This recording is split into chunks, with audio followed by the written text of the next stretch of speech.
Welcome to Health 2.0. My name is Malika. Joining me today is Dr. John. Would you do us the honor fully introducing yourself and tell us what you do? Hi, Malika. Sure. So my PhD is in educational psychology, and I started out working with men about 25 years ago. I started out with positive psychology, then I moved to anger management, which led to some more recent work with executives and businessmen and working around relationships. That led to my more recent work with masculinity, which evolved into this idea of the man box culture and how men are socialized and the rules that we learn about what it means to be a man and how that undercuts our shot at happiness, our shot at a healthy, fulfilling relationship, and even longevity. Well, this is truly a transformational topic. I mean, you are really opening a conversation that has been closed off for some time. Tell us, how did your journey begin? Oh boy, how did it begin? I think that initially I wanted to go into positive psychology, and the response was lukewarm about 18 years ago. So I shifted to anger management. What happened at that point was I started an online video course for men on anger management, thinking that there's got to be millions of men out there that need these tools that maybe can't afford to see me. So I was looking for a cheaper alternative, a less expensive alternative to get the tools out to people. And immediately when I launched that, I started getting emails from women around the world that were angry, saying, hey, what about us? And I was like, well, I'll change it. I'll make it for everyone. And since that time, over 16,000 people have gone through that course, which I take great pride in because I feel like that makes the world a little bit better place. And since then, I've done a course on anxiety and a course on positive psychology.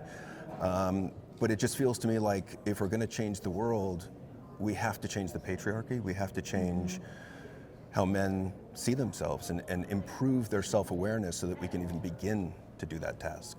I mean, you are truly adding self-value and a new way of defining masculinity and just humanity. Yeah. That is really impactful. I want to celebrate that. And it seems that you are already being celebrated by receiving an award here in Las Vegas. Tell us, how does it feel to be seen and celebrated?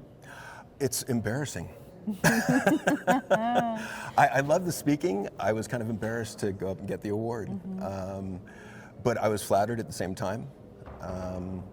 It's nice to be recognized, and I suppose that's not really why I do it, but it's nice at the same time. Yeah, and it's interesting, you mentioned earlier about people seeing your work and seeing you, right? And this is an opportunity to be seen, and you're sharing that this is still an area of growth, and so it just sounds like this is an ongoing journey, something that continues to work towards. Oh, yeah. What would you say are one of the most popular courses that you have? The anger management has been the most popular, and I think that's a big part of the reason why I got the award.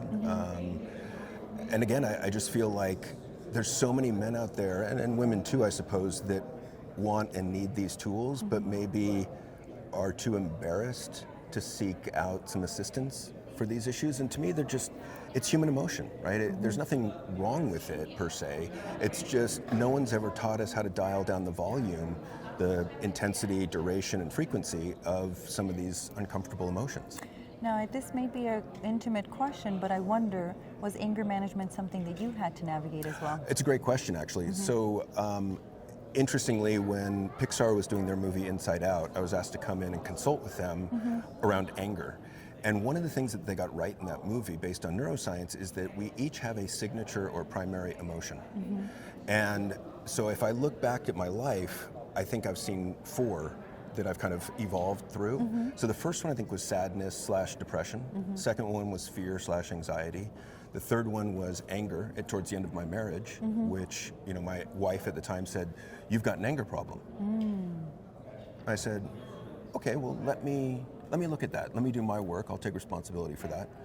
And so I worked on it. I practiced the tools. And at the very end, it got to the point where she would be kind of yelling at me when I had done nothing wrong, and I could stay calm.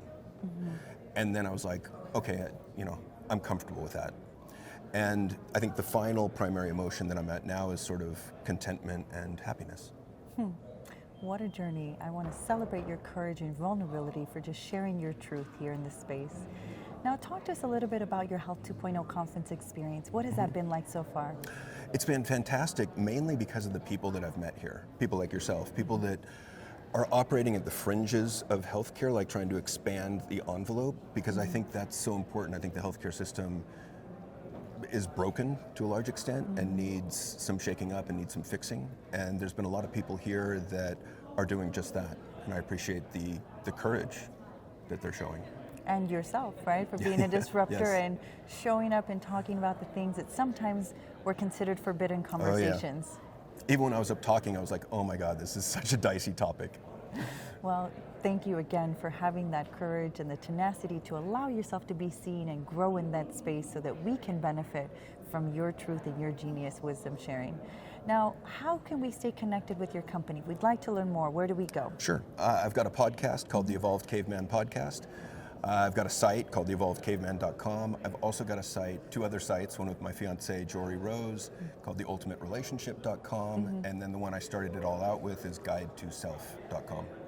Fantastic. Truly amazing work. I'm so delighted I had the opportunity to meet you, Dr. John. Thank you, me as well. Congratulations again to you and your team, and may you celebrate many, many more victories and continue this work that is so important for the world we're hoping to create.